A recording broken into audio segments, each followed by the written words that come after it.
ସଂସାରର ସବୁଠାରୁ ବୁଦ୍ଧିମାନ ଜୀବ ହେଉଛି ମଣିଷ। ଅନ୍ୟ ଜୀବମାନଙ୍କ ଆବଶ୍ୟକତା ଅତି ସୀମିତ ଥିବାବେଳେ ମଣିଷର ଆବଶ୍ୟକତାମାନ କିନ୍ତୁ ଅସୀମ। ଗୋଟିଏ ଆବଶ୍ୟକତା ପୂରଣ ହେଲେ ଆଉ ଗୋଟିଏ ତା ଆଗରେ ଆସି ଠିଆ ହୋଇଯାଏ, ଆଉ ସେ ଲାଗିପଡ଼େ ତାହା ପୂରଣ କରିବା ପାଇଁ। ତାହାର ଏଇ ପ୍ରକୃତି ହିଁ ତାକୁ ନେଇଯାଇଛି ଉନ୍ନତି ଦିଗକୁ। ନିଜର ଆବଶ୍ୟକତାଗୁଡ଼ିକ ପୂରଣ କରୁ କରୁ ସେ କରିଛି ଅନେକ ଆବିଷ୍କାର, ଅନେକ ଉଦ୍ଭାବନ, ଉଦ୍ଘାଟିତ କରିଛି ସୃଷ୍ଟିର ଅନେକ ରହସ୍ୟ।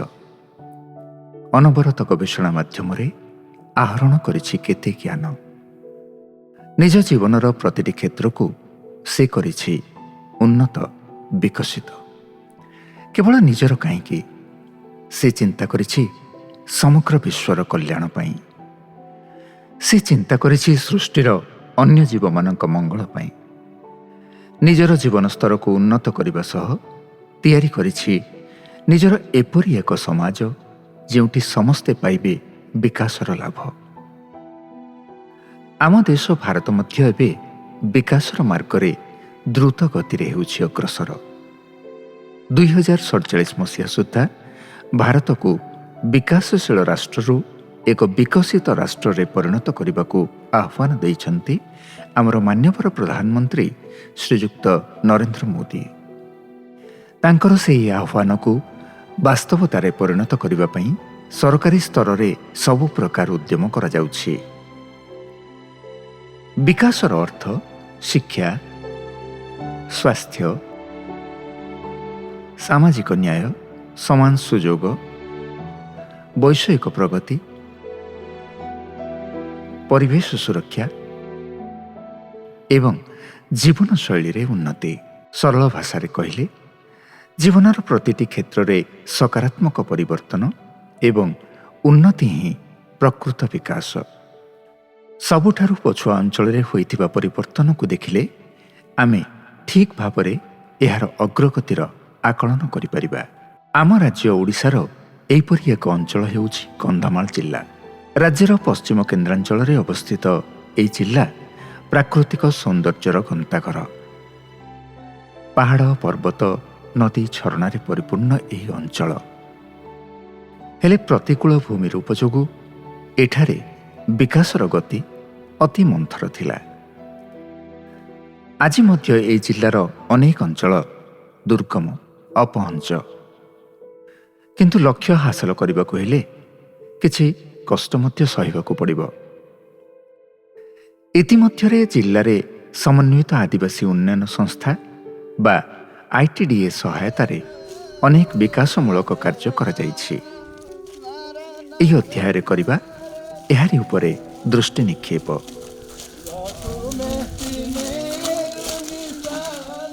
आम पाखे एससी पॉपुलेशन अच्छी, एसटी पॉपुलेशन अच्छी, 171टा ग्राम पंचायत और 12टा ब्लॉक को नहीं गठित ये जिला। आम जिलार किछिटा प्रायोरिटी प्रोजेक्ट्स हिसाब रे आमे चाहूँ जे लोकं को मूल सुविधा जोटा हो पार आम पाखक केमती पहुँचाई पारू, सेटा आमर चेष्टा। घर हो, रास्ता हो, नेटवर्क हो, इरिगेशन हो, पीवा पानी हो, बेसिक फैसिलिटीज पई आमे सबु बेले चेष्टा करूछु जे DA जुगा थ्रू रे हो, PM जनमन थ्रू रे हो, प्रधानमंत्री ग्राम सड़क योजना रे हो, जेकोसी मते सैचुरेशन मोड रे केमती लोकं को सब बेनिफिटटा पहुँचा जाई पारिबो।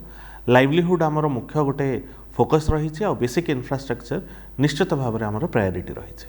जीवनर प्रथम आवश्यकता हेउछि जल। पानीय जल हेउ कि दैनन्दिन कार्य व्यवहार पई जल, किंबा हेउ चाष कार्य पई आवश्यक जल। समुद्र पतन ठारू उच्चता एवं पहाड़िया अंचल होइथिबारु एठारे सर्वदा जलर अभाव रही आसीछि। एबे पाइप जोगे घर को घर पानीय जल पहुँचाई दि जाइथिबा बेले कृषि कार्य पई मध्य पानी उपलब्ध करा जाउछि। बालीगुड़ा ब्लॉक अधीनस्थ सिंद्रिगा ग्राम पंचायत किलारघाट गाँव में कूओ खोलिबा पई ITDA जोगाई देइछि सहायता।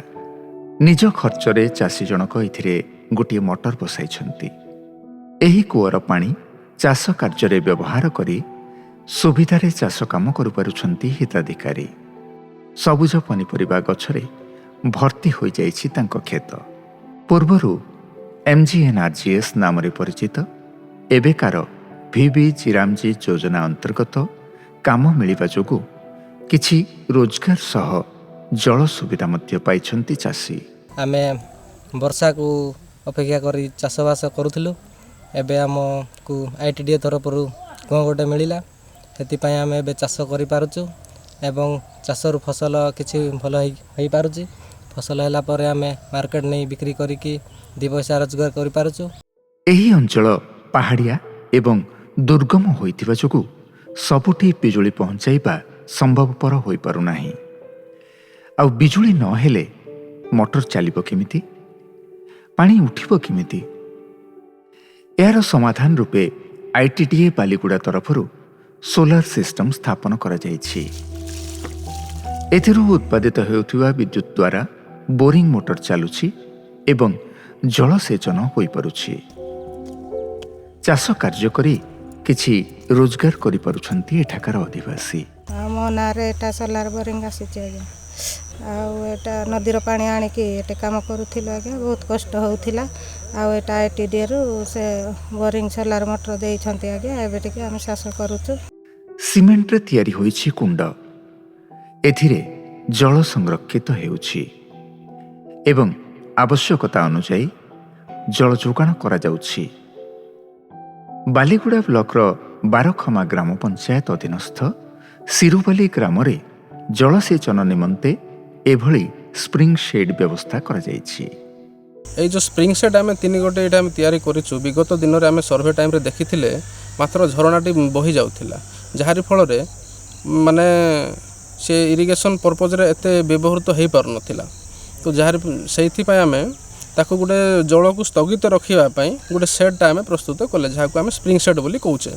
ତାର ଲେନ୍ଥ ହେଉଛି 20 ଫିଟ୍ ଆଉ ତାର ବ୍ରେଥ୍ ହେଉଛି 10 ଫିଟ୍ ଆଉ ତାର ଡେପ୍ଥ ମଧ୍ୟ ଆମେ near to 10 feet 8 to 10 feet ଅଛି, ଯାହାରି ଫଳରେ ସେହି ପାଣିଟି ଖରା ବର୍ଷା ପ୍ରତ୍ୟେକ ସମୟରେ ସେଠି ସ୍ଥଗିତ ହୋଇକି ରହିପାରିବ ଏବଂ ଚାଷୀ ତାର ମନ ମୁତାବକ ଋତୁ ଅନୁସାରେ ମୋଟର ବ୍ୟବହାର କରି ଚାଷ କାର୍ଯ୍ୟରେ ମଧ୍ୟ ବ୍ୟବହାର କରିପାରିବ।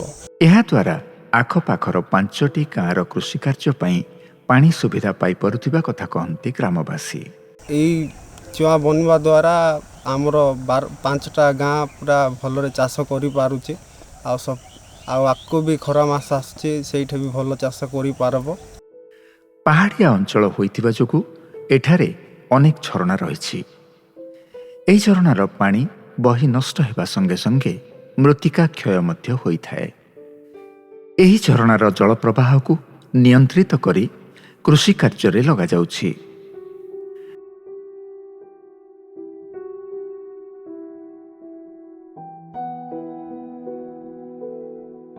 ଡାଇଭର୍ସନ୍ ବେସ୍ଡ ଇରିଗେସନ୍ ବା DBI କୁହାଯାଉଥିବା ଏହି ପଦ୍ଧତି ଦ୍ୱାରା ଉପକୃତ ହୋଇଛନ୍ତି ବାଲିଗୁଡ଼ା ବ୍ଲକର ଭାତଗୁଡ଼ା ଗ୍ରାମ ପଞ୍ଚାୟତର ପାଳଙ୍କିଆ ଗ୍ରାମର ଚାଷୀମାନେ। ବିଲରେ ଧାଡ଼ି ଧାଡ଼ି ହୋଇ ଲାଗିଥିବା ଗଛ ଏହି ପ୍ରଣାଳୀର ସଫଳତାକୁ ପ୍ରମାଣିତ କରୁଛି। ITDA ବାଲିଗୁଡ଼ାକୁ ଅନୁରୋଧ କଲୁ, ସେ ତାଙ୍କର DBI ପ୍ରୋଜେକ୍ଟ ଦେଲେ। ଆଉ ସେ DBI ପ୍ରୋଜେକ୍ଟ ହେବାରୁ ଆମେ ବହୁତ ଉନ୍ନତ ହେଉଛୁ। ମିନିମମ୍ ଆମର 50 ଏକର ପାଖାପାଖି ଚାଷ ଜମି DBI ଦ୍ୱାରା ଉପକୃତ ହେଉଛି। ଜଳ ବ୍ୟତୀତ ଅନ୍ୟ ଏକ ଆବଶ୍ୟକତା ହେଉଛି ବିଜୁଳି। ଏହା ହେଉଛି ସୁଦ୍ରି ଗ୍ରାମ ପଞ୍ଚାୟତର କଟଡ଼ି ଗାଁ। ଦୁର୍ଗମ ଅଞ୍ଚଳ ହୋଇଥିବା ଯୋଗୁଁ ଏଠାକୁ ଯାନବାହନ ଯିବା ସମ୍ଭବ ନୁହେଁ। ତେଣୁ ଏଠାରେ ଘରେ ଘରେ ଦିଆଯାଇଛି ସୋଲାର ପ୍ୟାନେଲ ଜନିତ ବିଦ୍ୟୁତ୍ ସଂଯୋଗ। ଆଗରୁ କେବେ ବିଜୁଳି ଆଲୁଅ ଦେଖିନଥିବା ଏହି ଗ୍ରାମର ଅଧିବାସୀ ବିଜୁଳି ଆଲୁଅ ଏବଂ ପାଣି ସୁବିଧା ପାଇ ଖୁବ୍ ଆନନ୍ଦ ଅନୁଭବ କରୁଛନ୍ତି। ଇଲେକ୍ଟ୍ରିକ୍ ମାଧ୍ୟମରୁ ସୋଲାର ପାଇଛୁ, ଆଉ ସେ ସୋଲାରରେ ଆମେ କିଛି ସୁବିଧା ପାଉଛୁ। ଆଉ ଆଗରେ ଯେଉଁ ଭଳିଆ ଥିଲୁ ସାର୍, ଅନ୍ଧାରରେ ମାନେ ରହିବା ପାଇଁ ବି ମାନେ ବହୁତ ଡରି ଡରି ରହୁଥିଲୁ। ବହୁତ ଗୁଡ଼ିଏ ଗାଁ ଏମିତି ଅଛି ଯେଉଁ ଗାଁକୁ ରାସ୍ତା ନାହିଁ, ବହୁତ ଦୁର୍ଗମ ଏରିଆ। ସେ ଏରିଆ ଗୁଡ଼ାକୁ ଆମେ ଇଲେକ୍ଟ୍ରିଫିକେସନ୍ କରିବା ପାଇଁ ବହୁତ ଅସୁବିଧା ହେଉଛି। ତେଣୁ ସେ ଏରିଆରେ ସବୁ ଆମେ ସୋଲାର ଇଲେକ୍ଟ୍ରିଫିକେସନ୍ ହିସାବରେ ଲୋକମାନଙ୍କୁ ସୋଲାର କନେକ୍ସନ୍ ଦିଆଯାଉଛି। ସେହି ହିସାବରେ ଆମର 2ଟା ବ୍ଲକରେ ପାଖାପାଖି 6-7 ଗୋଟି ଗାଁରେ ସୋଲାର ଇଲେକ୍ଟ୍ରିଫିକେସନ୍ କରାହେଇଛି। ସେ ଗାଁ ଗୁଡ଼ାରେ ପ୍ରତ୍ୟେକ ଘରକୁ 200 ୱାଟ୍ର ଗୋଟେ ଗୋଟେ ସୋଲାର ପ୍ୟାନେଲ୍ ସହିତ ବ୍ୟାଟେରୀ ବଲ୍ବ 2 ଗୋଟି ଦିଆଯାଉଛି, ଯାହାଦ୍ୱାରା କି ଲୋକମାନେ ବହୁତ ଅସୁବିଧା ହେଉଥିଲେ ସୋଲାର କନେକ୍ସନ୍ ଦ୍ୱାରା ସେମାନେ ବହୁତ ଉପକୃତ ହେଉଛନ୍ତି। ସବୁ ଗାଁକୁ କେମିତି ବିଜୁଳି ସୁବିଧା ଯୋଗାଇ ଦିଆଯାଉ ସେଟା ସରକାରର ଗୋଟେ ପ୍ରଥମ ପ୍ରାୟୋରିଟି। ତ ଆମେ ଯେତିକି ଗାଁ ଆମର ପୁରୁଣା ସେନ୍ସସ୍ ହିସାବରେ ଥିଲା ସବୁ ଗାଁକୁ କଭର କଲୁ। ତାପରେ ମଧ୍ୟ ଯେହେତୁ ବହୁଟେ ନୂଆ ହ୍ୟାବିଟେସନ୍ସ ଡେଭଲପ୍ ହେଇଥିଲା ସେଟା ମଧ୍ୟ ଆମେ କେମିତି କଭର କରିପାରିବୁ ସେଥିପାଇଁ ଆମେ ମିଶନ ପାୱାର ଜରିଆରେ ଆମେ ମଧ୍ୟ ଏବେ ଚେଷ୍ଟିତ ଅଛୁ କି 100% ଗାଁକୁ ଯେମିତି ଇଲେକ୍ଟ୍ରିସିଟି ପହଞ୍ଚୁ, ସୋଲାର ମାଧ୍ୟମରେ ତାଙ୍କୁ ଇଲେକ୍ଟ୍ରିସିଟି ସୋଲାର ଲାଇଟ୍ ଏଇସବୁ ଦିଆଯାଉ। ତା ବ୍ୟତୀତ ମଧ୍ୟ ଏଟଲିଷ୍ଟ ଗୋଟେ ସିଙ୍ଗଲ ଫେଜ୍ କନେକ୍ସନ୍ ତାଙ୍କ ଗାଁରେ ପହଞ୍ଚିଥାଉ। OLIC ଥ୍ରୁରେ ମଧ୍ୟ ଆମେ ଚେଷ୍ଟା କରୁଛୁ କି ଗାଁକୁ ଗାଁ ଯେଉଁଠି ଅଲଗା ଇରିଗେସନ୍ ସୁବିଧା ପସିବଲ୍ ହେଉନଥିବ ସେଥିରେ ମଧ୍ୟ ଇଲେକ୍ଟ୍ରିସିଟି ପ୍ରୋଭାଇଡ଼ କରିକି ସୋଲାର ପମ୍ପ ପ୍ରୋଭାଇଡ଼ କରିକି ଇରିଗେସନ୍ର ସୁବିଧା ମଧ୍ୟ ଥାଉ। ପାୱାର ହେଉଛି ଗୋଟେ ଏମିତି ନେସେସିଟି ଯେଉଁଥିପାଇଁ ଆମର ଡେଭଲପମେଣ୍ଟର ଗୋଟେ ଇଣ୍ଡିକେଟର ସେଟାକୁ ସୂଚାଇ ଦିଆଯାଇପାରେ। ତା ବ୍ୟତୀତ ଆମର ଏବେ ଚେଷ୍ଟା ଏଟା ମଧ୍ୟ ରହିଛି କି ପୁରା କନ୍ଧମାଳ ଜିଲ୍ଲାକୁ ଆମେ କେମିତି ସେକେଣ୍ଡ ଆଉ ଥର୍ଡ଼ ଅଲ୍ଟରନେଟିଭ୍ର କରେଣ୍ଟ ମଧ୍ୟ ଦେବୁ ତାକି ଭୋଲ୍ଟେଜ୍ର ସମସ୍ୟା ଇଲେକ୍ଟ୍ରିସିଟି ଯିବାର ସମସ୍ୟା ଏଟା ସବୁରୁ ଆମେ ଦୂରରେ ରହିବୁ। ବିଗତ ଅନେକ ବର୍ଷ ଧରି ମାଓ ପ୍ରଭାବିତ ଏହି ଅଞ୍ଚଳର ଚିତ୍ର ଏବେ ବଦଳିବାରେ ଲାଗିଛି। ଏହି ଅଞ୍ଚଳରେ ପ୍ରଚୁର ମକା ଚାଷ ହୋଇଥାଏ। ତେଣୁ ଜିଲ୍ଲାର ଦାରିଙ୍ଗିବାଡ଼ି ବ୍ଲକର ଗୋପପୁର ଗ୍ରାମ ପଞ୍ଚାୟତ ଅଧୀନସ୍ଥ ବେଙ୍ଗିମାହା ଗାଁରେ ବିଶେଷ କେନ୍ଦ୍ରୀୟ ସହାୟତାରେ ITDA ଦ୍ୱାରା ସ୍ଥାପନ କରାଯାଇଛି ଗୋଟିଏ ମକା ପ୍ରକ୍ରିୟାକରଣ ୟୁନିଟ୍। ସ୍ଥାନୀୟ ଅଧିବାସୀ ଏଥିରେ କାମ କରି ଅର୍ଥ ଉପାର୍ଜନ କରିପାରୁଛନ୍ତି। ଜୀବନ ଜୀବିକା ଉପରେ ଏଠାରେ ବିଶେଷ ଗୁରୁତ୍ୱ ଦିଆଯାଉଛି।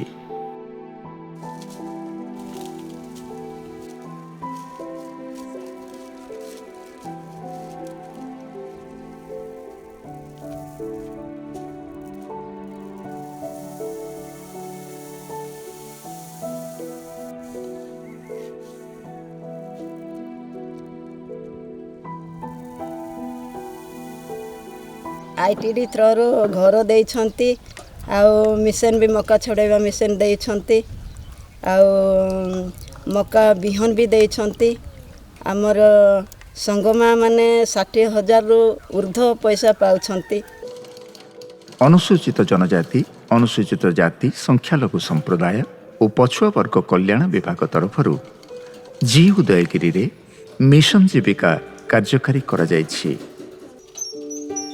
ଏହି ଯୋଜନା ଅଧୀନରେ ଚାଲିଛି ପୋଷାକ ତିଆରି କେନ୍ଦ୍ର। ଏଠାରେ ପୋଷାକ ସିଲେଇ ତାଲିମ ଦିଆଯିବା ସହିତ ପୋଷାକ ତିଆରି ମଧ୍ୟ କରାଯାଉଛି। ଏଠାରେ ତିଆରି ପୋଷାକ ଅଙ୍ଗନବାଡ଼ି କେନ୍ଦ୍ର ଓ ବିଦ୍ୟାଳୟମାନଙ୍କୁ ଦିଆଯାଉଛି। ଆଉ ସମସ୍ତ ମା'ମାନଙ୍କୁ ଆମେ ଟ୍ରେନିଂ ଦେଉଛୁ, ଆଉ ଏଥିରେ ଆମେ ସିଲେଇ କରିକି ବି ଉପକୃତ ହେଉଛୁ। ଆଉ ଗୋଟେ SHG ମା' ମାନେ ଏକତ୍ରିତ ହେଇକି ଆମେ ସିଲେଇ ଟ୍ରେନିଂ କରୁଛୁ। ଆଉ ଭାରତ ସରକାରୀ ITDA ତରଫରୁ ଆମକୁ ଘର ଦେଇଛନ୍ତି, ସିଲେଇ ମେସିନ୍ ଦେଇଛନ୍ତି, ଟେବୁଲ୍ ଚେୟାର କଟିଂ କଇଁଚି ସବୁ ଆମମାନଙ୍କୁ ସାହାଯ୍ୟ କରିଛନ୍ତି। ଆମେ ପ୍ରତ୍ୟେକ ବର୍ଷ ଅଙ୍ଗନବାଡ଼ି ସ୍କୁଲ ଡ୍ରେସ୍ ଦେଉଛୁ। ଆଉ ଉଦୟଗିରି ବ୍ଲକର ସମସ୍ତ ସ୍କୁଲ, ଆଦର୍ଶ ସ୍କୁଲ ଆଉ ଗଭର୍ଣ୍ଣମେଣ୍ଟ ସ୍କୁଲରେ ଯେତିକି ଆମେ ଡ୍ରେସ୍ ସପ୍ଲାଇ କରୁଛୁ। ଆଉ ସମସ୍ତ ମା'ମାନଙ୍କର ରୋଜଗାର ଆମର ମାସକୁ 5-6 ହଜାର ପାଉଛୁ। ଏଠାରେ ସିଲେଇ କାମ ଶିଖି ଭବିଷ୍ୟତରେ ଆତ୍ମନିର୍ଭର ହେବାର ସ୍ୱପ୍ନ ଦେଖୁଛନ୍ତି ଶିକ୍ଷାର୍ଥୀ। ଆମେ ଏଠି ଆନନ୍ଦୀ ପ୍ରଡ୍ୟୁସର ଗ୍ରୁପରେ ସିଲେଇ ଶିଖୁଛୁ, ଆଉ ଦିଦି ଆମକୁ ଶିଖାଉଛନ୍ତି। ମୋ ସହିତ ଆମ କିଛି ସାଙ୍ଗସାଥି ଶିଖୁଛନ୍ତି। ଆଉ ଆମେ ଭାବିଛୁ ଆଗକୁ କିଛି ମାନେ ଏଠି ଶିଖିଲା ପରେ ଆମେ ଘରେ କିଛି ମାନେ ମେସିନ୍ ରଖିକି ନିଜର ବ୍ୟବସାୟକୁ ଆଗକୁ କରିବୁ, ବା ମୁଁ 3-4 ଜଣଙ୍କୁ ରଖି ନିଜ ବ୍ୟବସାୟକୁ ଆଗକୁ ଆଣିବା ପାଇଁ ଚାହୁଁଛି। ପାଠପଢ଼ା ସରିଲା ପରେ କିମ୍ବା ଆମେ ଚାକିରି ପଛରେ ନ ଧାଇଁ ଆମେ ନିଜର ବ୍ୟବସାୟ ଆଗକୁ ନେବା ପାଇଁ ଚାହୁଁଛୁ। ରୋଜଗାରର ବିଭିନ୍ନ ପନ୍ଥା ମିଳିବା ପୂର୍ବରୁ ସ୍ଥାନୀୟ ଲୋକେ ଜୀବନ ଜୀବିକା ପାଇଁ ଜଙ୍ଗଲ ଉପରେ ହିଁ ନିର୍ଭର କରୁଥିଲେ।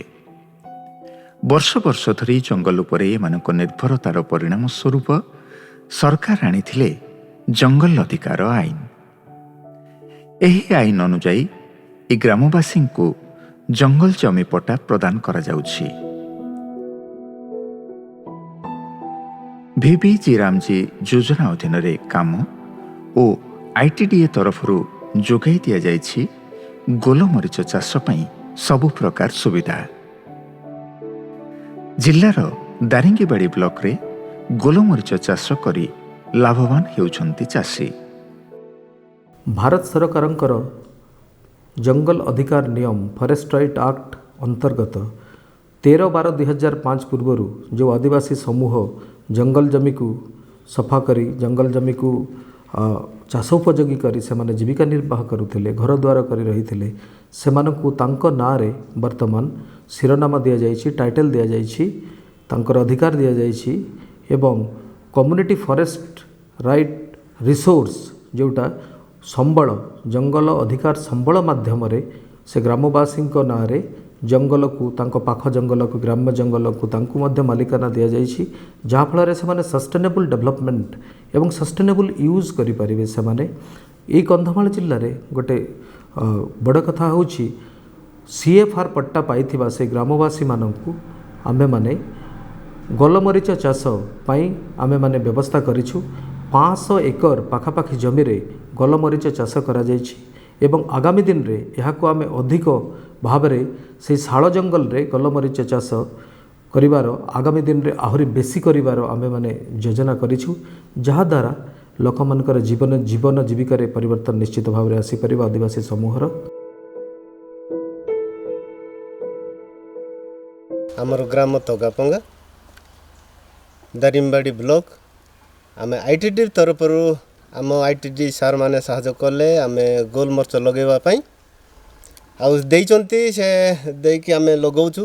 ସ୍କିମ୍ ମାଧ୍ୟମରେ ମଧ୍ୟ ଦେଇଛନ୍ତି, ସେ ଏନର୍ଜି କାମ କରିକି ମଧ୍ୟ କିଛି ପଇସା ଆମେ ପାଇଛୁ ଆଉ ସେ ପଇସା ପାଇକି ମଧ୍ୟ ଏବେ ଆଉ ପାଣି ଦେବାର ସୁବିଧା ଆମେ କରିଛୁ। ପାଣି ଦେଇକି ସେ ଗଛଟାକୁ ବଞ୍ଚେଇବୁ, ଯେମିତି ଆଗରୁ ତ ସେ ଲଟା ବୁଦା ହେଇକି ଥିଲା, ସେଇଟା ଆମେ ସଫା କରିକି ସେଇଟା ଏବେ ଗଛ ଲଗେଇକି ସେଇଟା ଆମେ ଭବିଷ୍ୟତରେ କିଛି ଉପକୃତ ହେବ ବୋଲି ଆମେ ଆଶା ରଖିଛୁ। ସରକାର ମଧ୍ୟ ଆମକୁ ଏ ଜଙ୍ଗଲର ପଟ୍ଟା ମଧ୍ୟ 500 ହେକ୍ଟର ଆମକୁ ଦେଇଛନ୍ତି ଗାଁ ତରଫରୁ ଆଉ ସେ ଜଙ୍ଗଲରେ ଆମେ ଗୋଲମରିଚ ଚାଷ କରିଛୁ।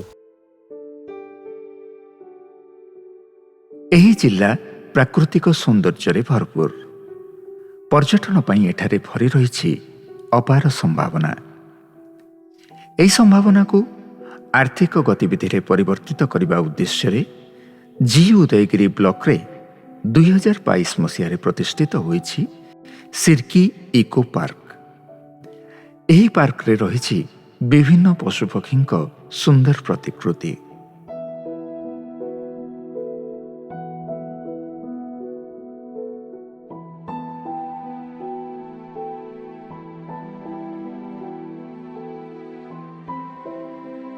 ଏହାଛଡ଼ା ପାର୍କରେ ପିଲାମାନଙ୍କ ପାଇଁ ଦୋଳି ସହ ବିଭିନ୍ନ ବ୍ୟାୟାମ ଉପକରଣ ରହିଛି। ଆମର ଜି ଉଦୟଗିରି ମ୍ୟୁନିସିପାଲିଟିର ବି ଗୋଟେ ଫ୍ୟାସିଲିଟି ଅଛି ଏଟ୍ ସିର୍କି, ଏଇଟା ସିର୍କି ଇକୋ ପାର୍କ।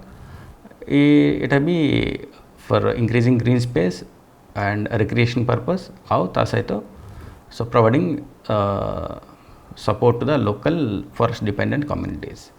ई पार्कटा एस्टाब्लिश ହେଇକି ଅଛନ୍ତି so under special central assistance scheme रे।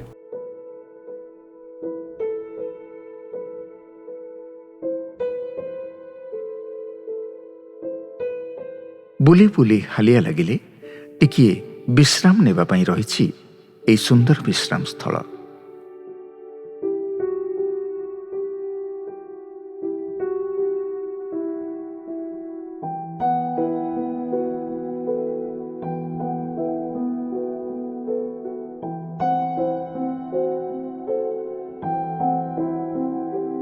ଏହି ସିର୍କି ପାର୍କରେ ଆମର ବିଭିନ୍ନ ପ୍ରକାର ଫୁଲ ଗଛ ତଥା ଆମର ଫ୍ରୁଟ୍ ବିୟରିଂ ସ୍ପେସିସ୍ ବି କିଛି ଲଗାହେଇଛି। ଲୋକଙ୍କର ମନୋରଞ୍ଜନ ନିମନ୍ତେ ପାର୍କଟି ଉଦ୍ଦିଷ୍ଟ ଅଟେ ଏବଂ ଏଠି ବ୍ୟାୟାମ କରିବା ନିମନ୍ତେ ମଧ୍ୟ ଆମର ଗୋଟିଏ ଜିମ୍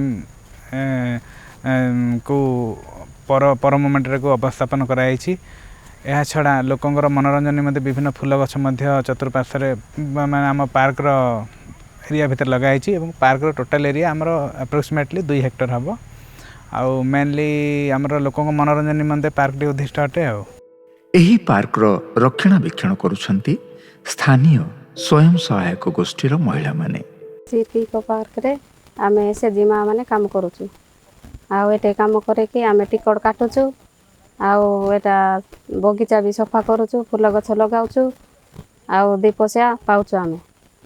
ଆଉ କ୍ୟାଣ୍ଟିନ୍ ରୁମ୍ରେ ବି ଲୋକ ଗହଳି ହେଲେ ଆଉ ଅର୍ଡ଼ର କଲେ ଆମେ ରୋଷେଇ କରିକି ଦେଉଛୁ। ଆଉ ଯଦି ଆଗକୁ ଅଧିକ ପଇସା ପାଇବାକୁ ହେଲେ ଏଟା ବୋଟ୍ ଟିକେ ଚଲାଇ ଦେଲେ ଆମେ ଅଧିକ ଲାଭବାନ ହୁଅନ୍ତୁ। ଏଠାକୁ ଆସୁଥିବା ପର୍ଯ୍ୟଟକମାନେ ମଧ୍ୟ ଏହାର ସୌନ୍ଦର୍ଯ୍ୟରେ ବିମୋହିତ ହେଉଛନ୍ତି। ଆମେ ଆଗେ ଭଞ୍ଜନ ପାର୍କ ଯାଉଥିଲୁ, ଦାରିଙ୍ଗବାଡ଼ି ଯାଉଥିଲୁ। ଉଦୟଗିରିରେ ଫରେଷ୍ଟ ଡିପାର୍ଟମେଣ୍ଟ ହେଇଥିବାରୁ ପାର୍କ ଭଲ ଲାଗୁଛି ବୁଲିବା ପାଇଁ। ଆଉ ଆପଣମାନେ ଆସନ୍ତୁ, ବୁଲିକି ଯାଆନ୍ତୁ। ଶରୀରରେ ଫୁସ୍ଫୁସ୍ ପରି ବୃକ୍ଷଲତା ଭରା ଏହି ଅଞ୍ଚଳ ସାରା ଇଲାକାକୁ ଯୋଗାଉଛି ବିଶୁଦ୍ଧ ଅମ୍ଳଜାନ। ଜିଲ୍ଲା ମୁଖ୍ୟାଳୟ ଫୁଲବାଣୀରେ ଗୋଟିଏ ନୂତନ ଚିନ୍ତାଧାରାକୁ ନେଇ ସୃଷ୍ଟି କରାଯାଇଛି ନଗର ବନ। आमे कंधमाल जिले में निश्चित भाव में आमर फॉरेस्ट कमी नहीं। आमे सब बेले प्राउडली कहू कि आमे 80% फॉरेस्टेड एरिया भितर अच्छु। आमे पूरा ओडिशार मध्य भागर गोटे लंग्स कहले अत्युक्ति हम नहीं। किंतु ता बाहर मध्य लोकंकर आमोद प्रमोद पई जो टूरिस्ट मैंने आमे बहुत जगह नगर वन कॉन्सेप्ट मध्य इंट्रोड्यूस करिछु फॉरेस्ट डिपार्टमेंट सहायतार, जो थी कि आमर फुलबाणी टाउन पाखरे उदयगिरी पाखरे आमे 2टा बहुत सुंदर नगर वन कॉन्सेप्ट इंट्रोड्यूस करछु, जो थी कि लोक जापर कि आइडियल फॉरेस्ट केमती हो तांकर पिकनिक मध्य हो पारिबो, आमोद प्रमोद मध्य हो पारिबो, ता सहित तांकर ज्ञान कौशल मध्य वृद्धि हो पारिबो। राशि ग्रह एवं नक्षत्र को आधार करी प्रस्तुत करा जाइछि एही वन को।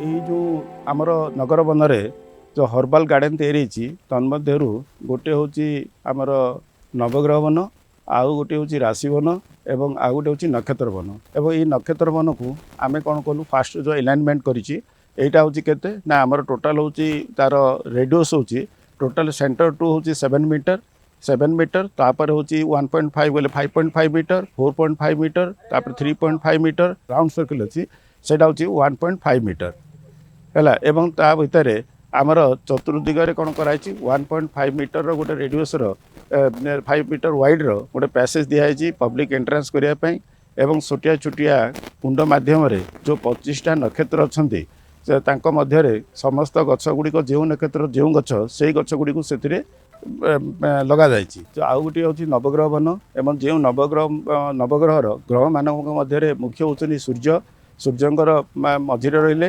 नवग्रह को आम से कौन करूँ ना 4 मीटर मैंने टोटाल हूँ 4 मीटर टोटाल एरिया हूँ आमर से टोटाल एरिया है 12 meter into 12 meter 144 square meter भितर आम कौन कर नवग्रह करूँ।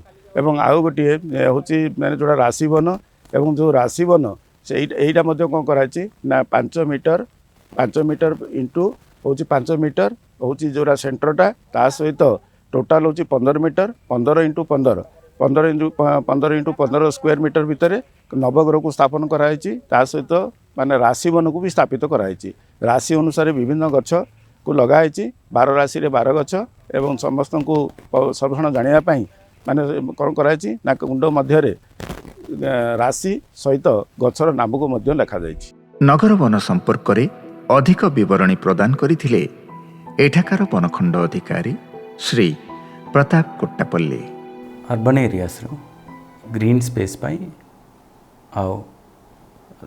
अर्बन एरियास लोहिबा लोक मान मेंटल एंड फिजिकल हेल्थ पाई गवर्नमेंट ऑफ इंडिया प्रपोज करते नगर वन स्कीम नगर वन योजना स्कीम ई स्कीम हिसाब से आमर फुलबानी बनखंड फुलबानी वनांचल के केंद्रीय विद्यालय सामना गोटे 10 हेक्टर आम नगर वन कराई एथरे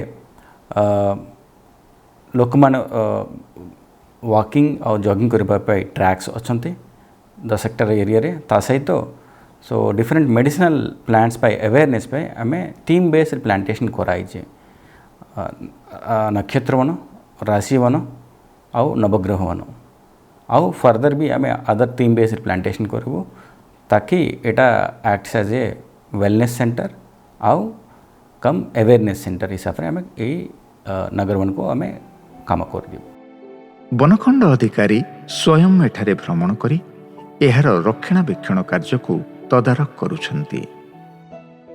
दैनंदिन जीवन में स्वास्थ्य ही संपद एवं यही स्वास्थ्य केवल यही आम पाइपर कारण जदि आम प्रभात ये परिभ्रमण करवा संध्यारे परिभ्रमण करवा निश्चित भाव जंगल जो ऑक्सीजन जो आमको मिलवा कथा से ऑक्सीजन मिलवा सहित आम स्वास्थ्य प्रति निश्चित भाव सहायक हो कारण यही जो स्वास्थ्य प्रति यह सहायक होबारु आम निश्चित भाव साधुवाद जनइबा फुलवाणी बनखंड को बहुत सुंदर भाव में सुंदर प्रयास यही सुंदर प्रयास रे ए भलिया एक नगर बण अनुष्ठित हो पारि एठारे काम करी किछि अर्थ रोजगार करुछंती स्थानीय लोके। ये मेन्टेनेंस काम आम जो आखपाख गाँ लोक मानकर जो गाँ लोक मैंने जो रोजगार पाई पारुचंती एठिकी आसिकी निजर दैनिक गुजराण मेंटेई पारुचंती ता बादे हमरो जो आगामी जो प्लान अच्छी से आम एटा टोटालटा को एसएचजी ग्रुप को हस्तांतर करदेबू आ तांको द्वारा मॉनिटरिंग करने भी आम मनकर योजना अच्छी आ से प्रथम आम कैपेसिटी बिल्डिंग ट्रेनिंग देबू से को टाइप रो को मैनेज करेंगे। नगरवासी एठारे भ्रमण करी आनंद अनुभव करुछंती। जिल्लावासी सर्वांगीन विकास पई संकल्प ग्रहण करिछंती एठाकार प्रशासन। स्थानीय आदिवासी को जीवन धारणर समस्त प्रकार मौलिक सुविधा सुजोग सह सेमानंकु रोजगार एक दीर्घस्थायी माध्यम जोगाइबा पई समस्त प्रकार उद्यम करा जाउछि। कारण पछुआ अंचलर विकास ही तो सृष्टि हेब भविष्यतर विकसित भारत।